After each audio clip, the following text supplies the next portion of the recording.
gratë shumë shpesh mund edhe të kritikojnë edhe të flasin, po për shkak që më shumë të mundohen të rregullojnë pozitën e tyre para burrit tyre. Ato të cilën e kanë pozitën më të keqen, kritikojnë ato që ka flasim ne. Të mundu me tregu veten që unë jam e mira para burrit vet, sepse mundohet me ndreq pozitën e saj. Unë ndjej shumë keqardhje për ato gra. Janë gratë që mërziten më shumë ti për to. Për shkak sepse e di çka pritën. Prandaj nuk ka nevojë gratë, edhe nëse duheni me deklaru publikisht që jeni pro mendimeve të cilat ju shtypin juve, pro ideve të cilat ju shtypin juve, sepse askush nuk mund të jetë pro, Flora nuk mund të jetë askush pro një mendësie që e shtypat.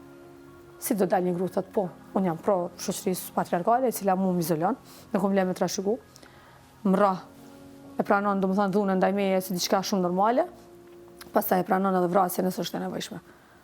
Cila gru është ajo që do të thotë po, unë jam për.